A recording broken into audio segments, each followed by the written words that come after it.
Welcome back to another video, guys. Today we have an episode on the F80 M3. We got Federico in the house once again. This car desperately needs to be lowered from factory. They look amazing, but as you can see in the wheel gap and the front, it's quite excessive. In the rear, it's really not that bad. It doesn't need that much. It doesn't need that much to be lower. Excuse the dent. Let's just ignore that. But the car stance is a little high. I hopefully won't get too much rake with the H&R Super Sports.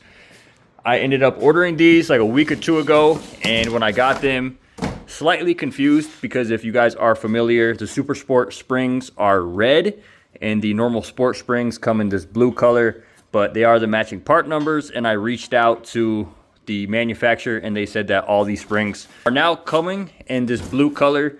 So I prefer it anyway, but I just wanted to make sure we got the right part number. So today's episode, we will be lowering this and hopefully we'll get a successful video. It shouldn't take that long. It should only be about an hour or two.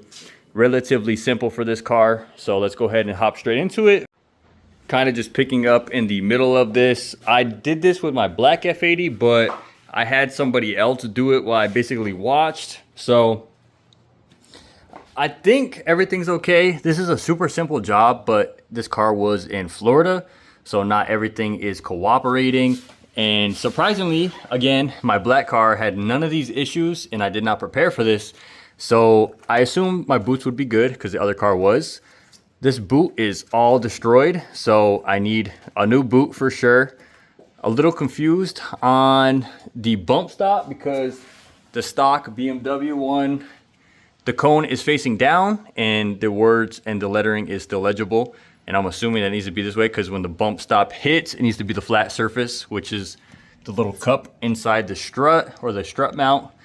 H&R is the cones facing downward like this, but the actual lettering and the part number is not legible. So don't know if that's a design flaw or install flaw, but there's no way. I think the flat edge seats and sits on that little cup, so it's got to be fine. Anyway, the tie rod or the sway bar link, that actually got stuck, and both of my stock springs, wherever they were, somewhere around here, I believe both of them were bent, if not crusted, to the top of the strut mount and would not release. I had to hit it with the mallet and struggle with it just for it to come off. My caliper is in terrible shape. My rotor is not in the best of shape. So yeah, learning a lot about this car. Also found out I'm gonna need new tires ASAP. So this was supposed to be a lovely install, make my car look beautiful. And I'm finding an extreme amount of part list that I'm gonna have to put together. So I guess we're gonna work through it. But the spring is solid and in there. I'm gonna go ahead and put the wheel back on, lower it, and we'll see. I put the other wheel back on and the other side is done as well. And it looked like the car didn't get lowered at all. So hopefully jacked up on this side, put pressure on that spring and helped it basically break in and settle. So we're gonna put the wheel on this side and we'll see how low the car sits. But as far as the other side goes, it's lowered and it's not lower. So it's on. That's the thing though, I made sure my springs are seated correctly. Everything is lined up. We're on the actual strut mount. The actual rod went through. Another creepy kind of thing is that these don't tighten unless there's something wrong, but I watched the tutorial. Same thing, his didn't tighten either, they just spin. So as long as, apparently is what I'm thinking is that as long as it's fully threaded, that's all it needs to be. But yeah, so we're gonna put the wheel back on, lower this, and I guess we'll see on the other side. Well, other side has such a huge gap. You'll be able to look in here and see that I have the lowering spring already on. So same thing, bump stop right there, boot is ripped. Spring is actually seated and we are seated up top. And this tire is even worse condition. So I guess I gotta pay a little more attention to the daily and don't buy cars from Florida at the end of this lesson. So let me put that wheel on, let's lower it, and let's check if I got a major problem or if we're okay. Oh, we're in the middle working on the M3, and there's been a car, a black Cadillac that's beat up, sitting and was sitting right there for probably like 20-30 minutes earlier. And then he was driving back and forth, drove through hella times, playing super loud music. And then I didn't see it for a while. And then the car came smashing down here with no lights on. Literally, I heard, he came so fast around this corner, I heard the ABS locking up, almost hit the E46 M3, and then he was gone. And we heard like some noise on the side. And then we heard a bunch of pops and bangs. And I was like, we looked at each other and was like, oh, this is fireworks. You know, somebody letting off fireworks. There was a couple seconds, and then it happened again. And then we heard sirens. Whoop. And now there's an ambulance. There's an ambulance and cop cars all in that neighborhood. So I'm pretty sure we're in the middle of doing this install, and we just witnessed the before and the after and during a drive-by. So, so I had to go inside. If you know, you know. So we're just hanging out, trying to do the M3. Little update, car officially is lower in the front. Looks beautiful, but my car is kind of a piece of junk now. This literally got to be the longest bolt in the entire world. I swear I've been under here for like 15 minutes just doing this one thing. Just FYI, anybody, this is not a DIY video, and this is more just of, hey, I'm doing this. But if any of you are doing this or going to do it in the future, definitely order new of these bolts, and before you take them out, soak them in Freol, because this is not coming out easy, and you're going to need a jack to kind of leverage and kind of straighten this out, because you can see there's metal shavings coming out. There's quite a bit. I'm sure there's probably a better way to do it in a more documented way, especially on a lift. But this is literally the longest bolt, and it's all threads. You can't slip it in, line it up, tighten the bolt. All threads on all sides. So this is definitely a pain in the ass. Okay, I believe we're done. Question mark. All four corners are done. I went ahead and changed out my rear brake pads and the brake pad wear sensor. This is what we had left. So basically nothing. Here we have the front. This is what we're looking like right here. I currently have on a 12 millimeter spacer. I put on the 15 and it was a little wide. I know that's what everybody runs, but I'm not looking to be a stance boy. And I don't know. I believe that 12 millimeter looks great. I think that 15 is a little wide, but I don't know. I'll see how the car settles, and I'll see if I change my mind. I have no spacer in the rear, which people put 15 millimeter back here, which yes, it's sort of sunk. But then when you put a spacer in the rear, personally, especially with stock wheels, I believe aftermarket wheels looks way better. But with stock wheels, I don't know, this shit starts looking like a frog.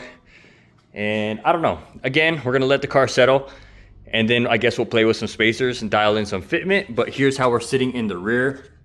Rear is flush, front is flush. It should settle a little bit more. I believe my black F80 that had these exact same springs, it tucked the rear the tiniest bit, and the front stayed flush the entire time. So what I'm gonna do is I'm gonna make sure all my stuff is good, and I'm gonna take it out, at least take it around the corner, see how everything is, make sure there's no noises or creaking or popping, make sure that the car is turning good, make sure that my brake sensor goes away, make sure we don't have any issues with the headlight leveling.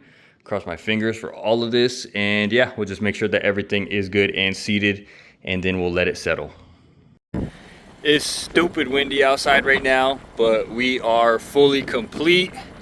There's a couple, I think there's only been 2 or 3 clunks, and I think it's from this corner. The socket with the opening and then the attachment for the wrench, and mine snapped. Mine snapped tightening it.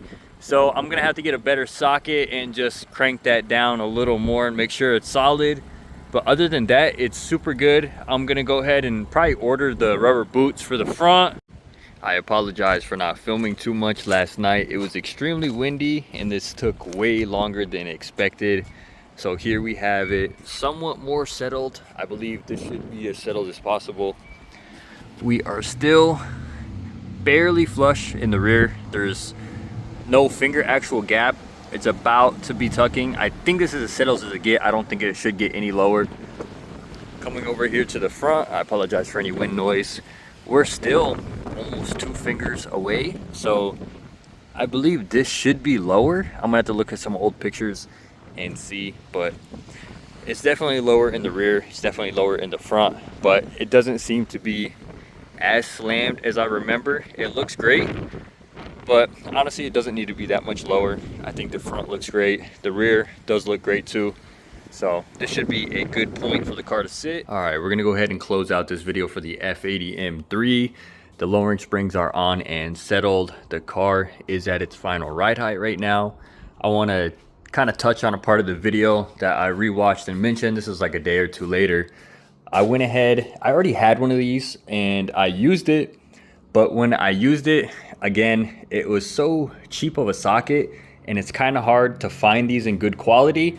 I went ahead and ordered literally 2 of the exact same ones off ECS Tuning from, I forgot the brand, but I ordered some good quality ones so that way I have them in the future. I had another one of these and it literally snapped when I was tightening the strut bolt. And then again, my strut was a little bit clunky, so I went ahead and overnighted another one. And I used this with the ratchet while using, I'll go ahead and show you just in case anybody's not familiar. I had a little offset box wrench, 10 millimeter, that held it as I tightened it down. And then I was able to finally get that strut tight the actual proper way. Definitely, I used the impact at first, but definitely just go ahead and save yourself the hassle. Get yourself that socket and just use a ratchet and a box wrench. Don't have to worry about the strut spinning. You don't have to worry about any of it. But now it's done properly. It's done right. I ordered all 4 new tires. Those will be on the way. The rear brakes got changed. And yeah, I wanted to film a much better video, but this car was kind of actually struggling, or I was struggling with the car. The boots were all ripped up and torn. The rear bracket mounting and the super long bolt that goes all the way through, that was fighting me and giving me some problems, and it just wasn't overall the ideal condition. So I ended up just kind of focusing and doing the install instead of filming so much. Damn, that hella looks different on camera. It doesn't look that bad in person. But yeah, I went ahead and got that out the way. We got all the stock parts over here now. I wanted to get you some beautiful cinematic shots. I wanted to get you some rollers. I wanted to get some outside sound clips and rolling clips.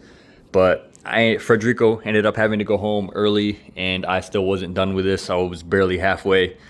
So this video didn't come out the way I wanted or as good as I wanted, and I apologize. I have like 3 videos on my phone that literally none of them worked out how I wanted to do. This F80 video didn't work out. This E46, I have a whole video on this car again, and that completely didn't work out. I already had filmed that video, done the part install, filmed the video, figured out it didn't work, and ordered another part. It's already here.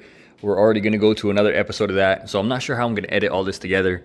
And then I went and filmed another episode at the junkyard today, and that was a complete flop. And I was excited, but it just ended up being trash. So yeah, 3 videos, none of them worked out. They're all pretty junk. So I appreciate anybody who is staying tuned and watching and following along. The F80 does have a little more of a mod now. We got intakes and we are lowered. So we'll keep working away here in the future, but my priority is to get this thing situated and the M5 a little more situated. We're getting there. All the cars are getting some work and some love, but it's a lot of money and a lot of time. So I appreciate everybody. Like, comment, and subscribe. The next episode, or episode 2, will be out on the E46 M3. A junkyard video will somewhat be coming out. It's gonna be it's gonna be a little bit of a trash one, but hey, they can't all be good and gold. So we'll be coming out with those soon throughout the week. So stay tuned. I appreciate all of you once again. Like, comment, and subscribe. And of course, we will be back. Later, guys.